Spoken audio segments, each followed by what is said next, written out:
Terungkap, pelaku pembunuhan satpam di Surabaya ternyata teman korban.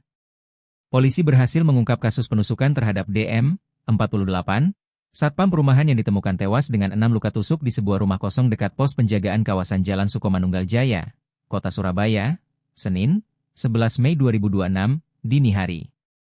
Terungkap identitas pelaku penusukan DM, 48. Satpam perumahan ditemukan tewas dengan 6 luka tusuk di sebuah rumah kosong dekat pos tempatnya berjaga kawasan Jalan Sukomanunggal Jaya, Kota Surabaya, pada Senin, 11 Mei 2026, dini hari. Informasinya, pelaku berinisial OA, merupakan teman sesama seprofesi dengan korban. Bahkan, pelaku merupakan salah satu teman korban di tempat kerja. Pelaku ditangkap kurang dari 24 jam.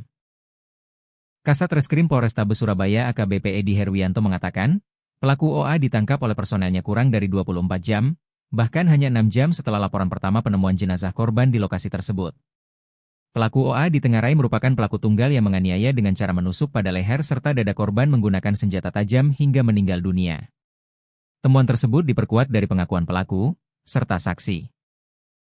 Termasuk pencocokan terhadap rekaman CCTV yang diperoleh penyidik bahwa pada momen tersebut cuma ada pelaku dan korban. Saat ini dari pengakuan tersangka, dia pelaku tunggal. Setelah dicek CCTV yang ada, dan kemudian keterangan saksi di TKP memang saat itu kondisi sepi tidak ada orang selain korban dan pelaku, ujarnya di Mapolrestabes Surabaya, pada Senin, 11 Mei 2026. Polisi dalami motif pembunuhan. Sementara itu, Kanit Jatanras Satreskrim Polrestabes Surabaya itu Evan Cesar Ibrahim mengatakan, pelaku OA masih menjalani pemeriksaan di ruang penyidikan. Sehingga, pihaknya belum dapat melansir informasi perihal motif pasti pelaku menghabisi nyawa korban. Motif tersangka melakukan pembunuhan terhadap korban masih dilakukan pendalaman, ujar Evan menambahkan. Keluarga korban tidak menyangka. Di lain sisi, adik kandung korban, Adi Deden Februadi, 35, mengaku belum mengetahui dugaan motif insiden yang menewaskan sang kakak. Karena, ia merasa sang kakak juga tidak pernah terlibat permasalahan dengan orang lain.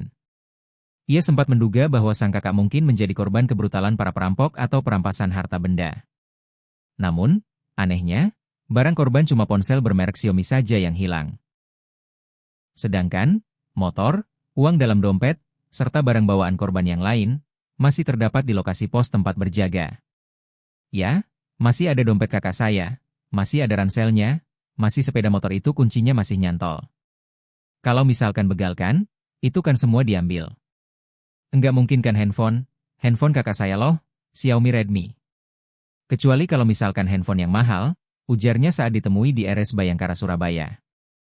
Lalu, mengenai sosok keseharian sang kakak. Menurut Adi Deden, sang kakak merupakan pribadi yang pendiam, tidak neko-neko, dan penyayang keluarga. Setelah pulang dari bekerja sebagai satpam, kakaknya lebih memilih beristirahat, tidur, dan membantu istri berbelanja kebutuhan barang toko kelontong. Akibat insiden tersebut, sang kakak meninggalkan 2 orang anak perempuan yang masih bersekolah. Artinya sosoknya nggak neko-neko, kakak saya dari zaman remajanya sudah nggak pernah neko-neko. Nggak pernah berselisih paham sama orang pun nggak pernah, pungkasnya.